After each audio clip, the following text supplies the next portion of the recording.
தங்களுக்கு சாதி சான்றிதழ் வழங்க கோரி இருளரின மக்கள் திருவாரூர் மாவட்ட ஆட்சியர் அலுவலகத்தில் அரசு ஆவணங்களை திரும்ப ஒப்படைத்து தர்ணா போராட்டத்தில் ஈடுபட்டனர். திருவாரூர் மாவட்டம் எடக்கிழையூர் ஊராட்சியில் 35க்கும் மேற்பட்ட இருளரின குடும்பத்தினர் வசித்து வருகின்றனர். இவர்களுக்கு நீண்ட காலமாக மாவட்ட நிர்வாகத்தால் சாதி சான்றிதழ் வழங்கப்படாத காரணத்தால் பள்ளி கல்லூரிகளில் சேர்வதில் சிக்கல் நிலவுவதாக குற்றம் சாட்டி தங்களது குடும்ப அட்டைகளை மாவட்ட ஆட்சியர் அலுவலக வாசலில் போட்டு தர்ணாவில் ஈடுபட்டனர். ஜாதி சான்றிதழ் வழங்கப்படாதது குறித்து பலமுறை புகார் அளித்தும் பல தலைமுறைகளாக முறையிட்டும் எந்த நிதியும் தங்களுக்கு கிடைக்கவில்லை என்று அந்த மக்கள் வேதனை தெரிவித்துள்ளனர்.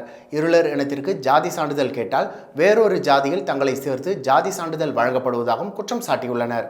தங்களுக்கு ஜாதி சான்றிதழ் கிடைக்காததால் வேலைவாய்ப்பு, கல்லூரிகளில் இடஒதுக்கீடு என பல இடங்களில் தங்களுக்கான வாய்ப்பு கிடைக்காமல் போய்விடுவதாக அவர்கள் மாவட்ட ஆட்சியரிடம் முறையிட்டனர்.